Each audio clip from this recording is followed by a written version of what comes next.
Halo, selamat datang di Kongko United TV. Ini adalah video prediksi Manchester United melawan Southampton di Liga Inggris Premier League ya.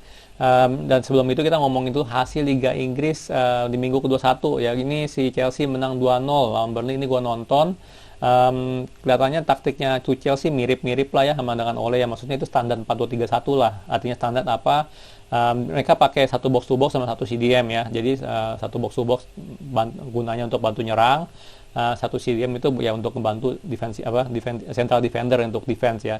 Jadi kalau dari kemarin itu gue lihat mereka pakai Kovacic sama Jorginho ya. Jadi mereka berdua ini gue lihat sedikit berganti-gantian gitu loh. Kadang Jorginho maju, kadang Kovacic yang maju. Cuman kelihatan lebih ke arah Kovacic yang rada maju sih dibanding Jorginho ya. Jorginho bagus juga maju, tapi dia untuk defensif kayaknya lebih bagus daripada Kovacic ya.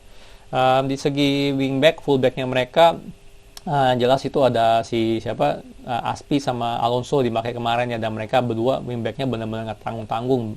Maksudnya mereka berani banget maju gitu ya. Kalau kita lihat bedanya kalau dengan kita kan jelas yang namanya Luke Shaw sama Wan-Bissaka kan itu kalau untuk maju itu sedikit sedikit konservatif, mereka tuh lebih rada takut untuk maju benar-benar full maju ya. Jadi nggak sekilaf Chelsea ataupun Liverpool untuk maju gitu loh ya. Jadi kelihatan lah kenapa ya, karena kita punya center back kualitasnya masih ditanda-tanyakan lah, terutama dalam menghadapi counter attack. Makanya kita punya wing back jarang banget tuh maju bener-bener berani gitu loh ya, full back kita gitu ya.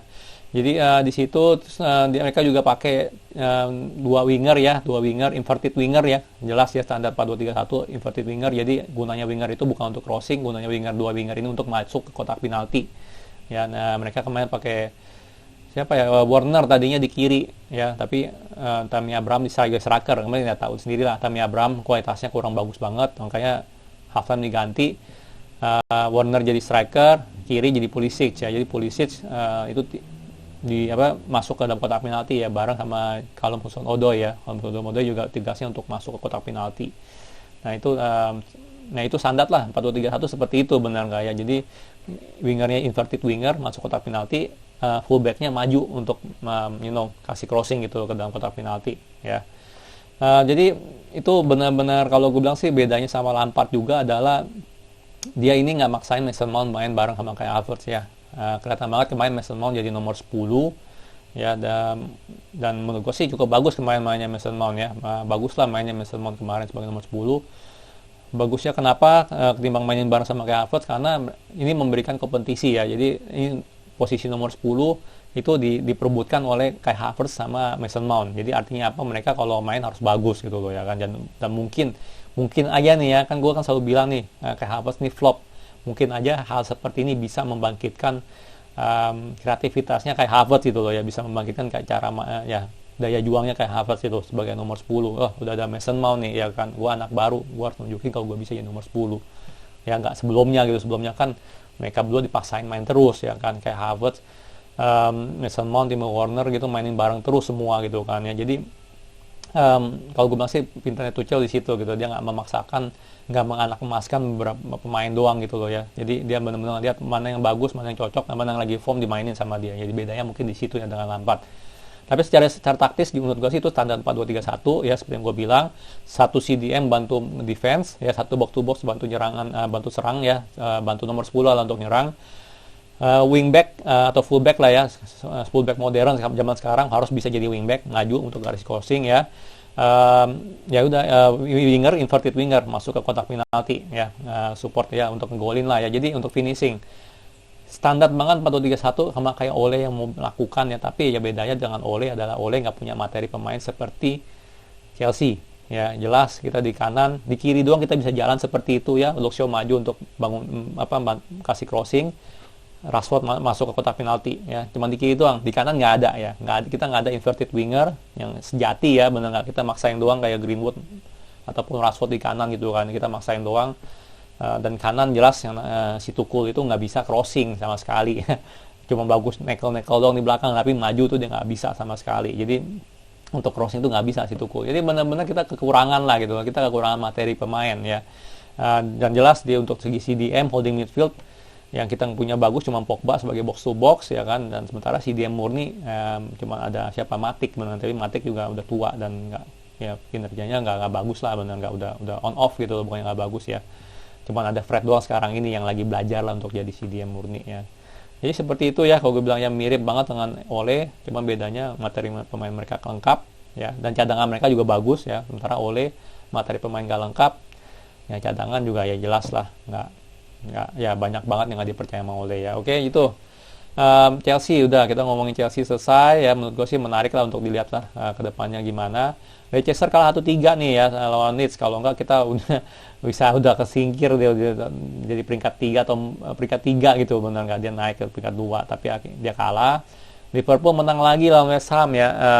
Jadi ini Liverpool lagi bangkit nih setelah kalah lawan MU ya, lawan kita ya, dia bangkit. Sementara kitanya lagi terpuruk nih sekarang ini ya. Tapi ada bagusnya dia lagi bangkit karena di Februari dia bakal ketemu Manchester City ya. Semoga dia bisa menang ya. Kita ngarepin dia menang aja lah karena Manchester City bedanya udah cukup jauh dengan kita ya.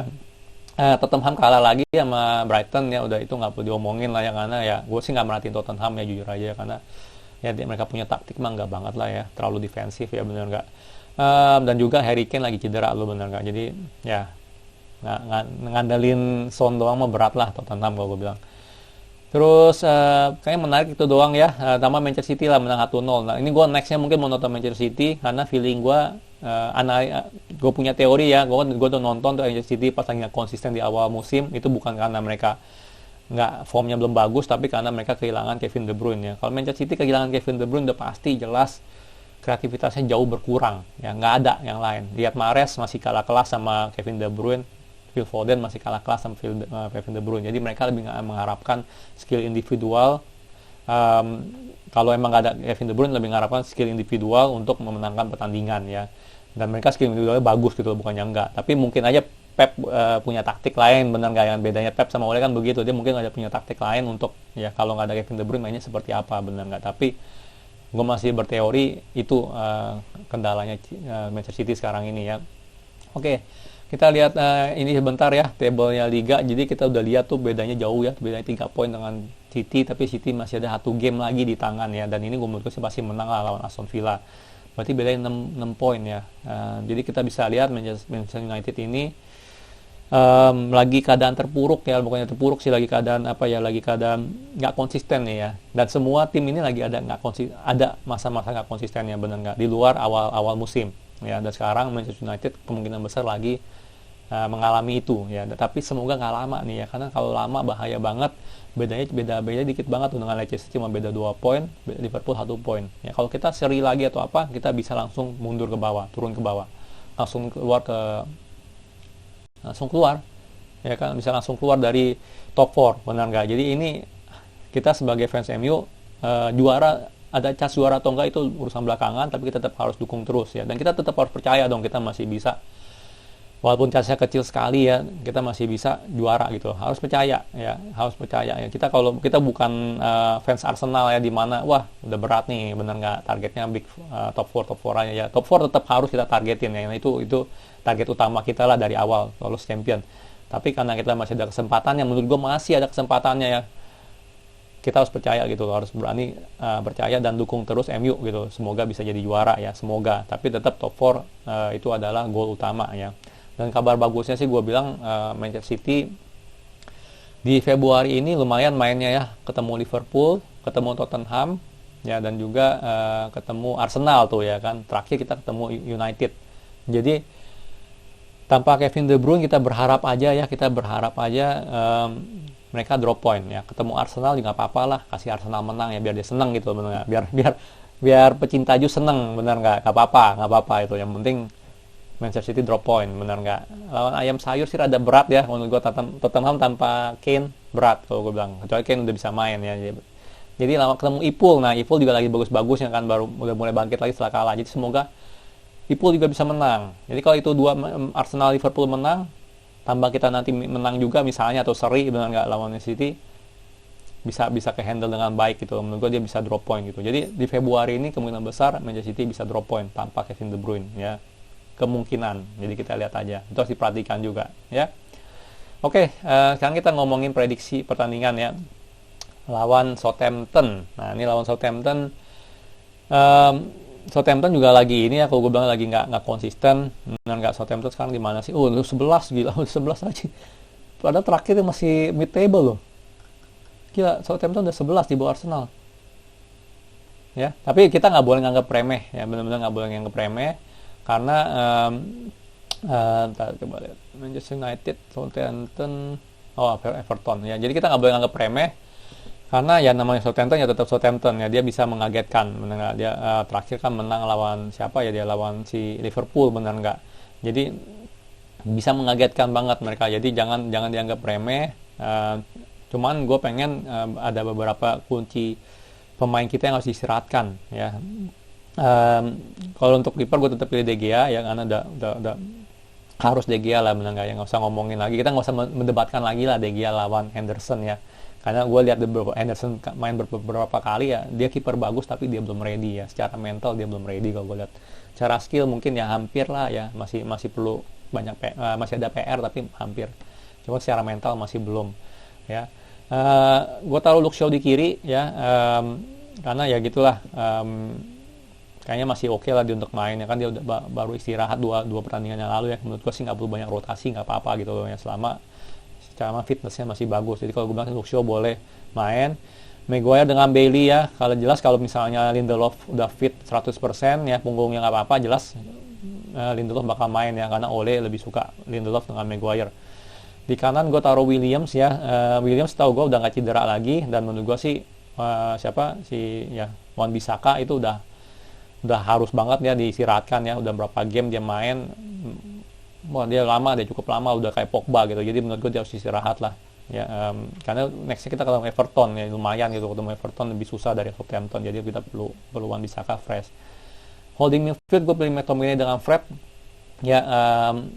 Kenapa nggak Pogba? Sekali lagi gue merasa Pogba lagi drop, ya, mungkin karena kecapean, ya. Jadi perlu banget diistirahatkan, jangan dipaksain main.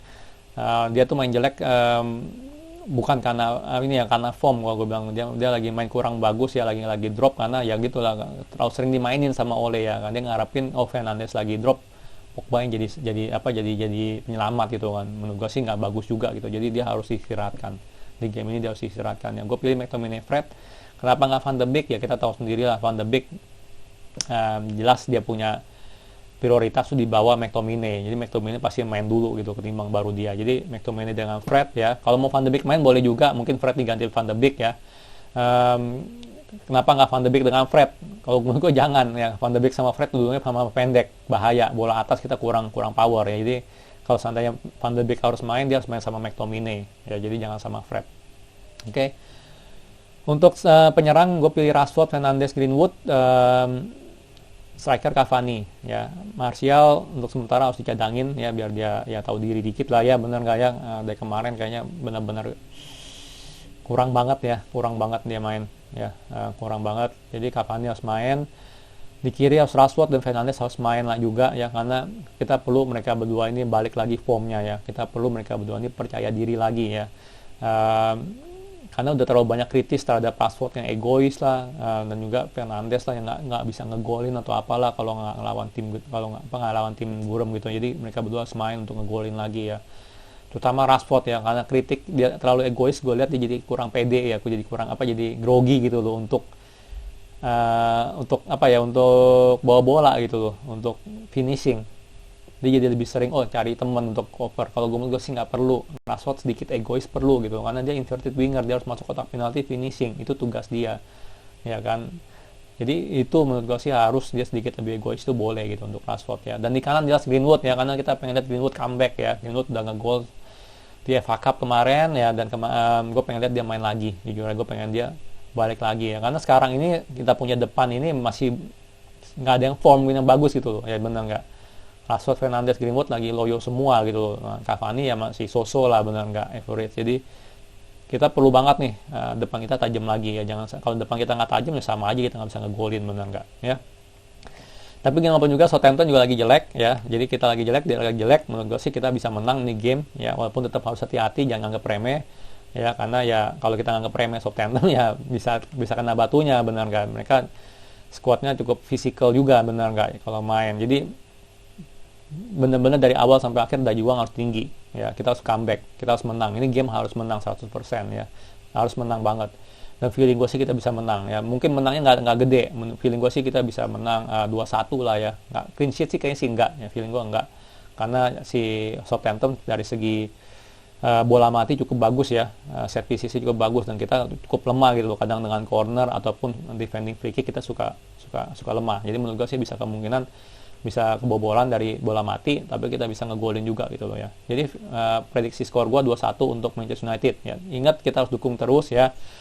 Chance juara masih selalu ada. Siapapun yang sekarang ini dengan musim seperti ini, sekali lagi gue tetap berpendapat siapapun masih bisa juara ya. Jadi kita nggak boleh berkecil hati dulu, benar nggak? Toh anyway kita masih di atas, masih di peringkat 2 ya kan, dan ini nggak boleh lama-lama kita nggak konsisten ya, benar nggak boleh lama-lama. Lihat Chelsea 4 kali 5 kali pertandingan nggak konsisten langsung drop, benar nggak? Arsenal langsung drop ya. Kita pun juga sama, jangan sampai kita sampai 3-4 pertandingan itu kalau nggak kita langsung drop jauh ya. Jadi kita tetap harus, ini pivotalnya harus besok ya lawan Southampton, itu udah harus besok gitu, kita harus sudah mulai menang lagi ya. Ini penting sekali ya, penting banget ya. Kalau enggak kita ya udah forget it, jadi juara, bener nggak? Forget it, title race, bener nggak? Kita ya, ngincer top 4 aja kalau enggak gitu, bener nggak ya. Sekian ya kalau video dari gua. Oh ya, ini mainnya di hari Rabu pagi jam 3 ya, Selasa begadang berarti ya, begadang ya, Rabu pagi jam 3. Oke. Di mana mungkin di Net TV ditayangin gue nggak tahu, yang pasti gue nonton di Mola TV. Oke, sekian ya video prediksi gue. Kalau suka jangan lupa like, subscribe, and thank you for watching.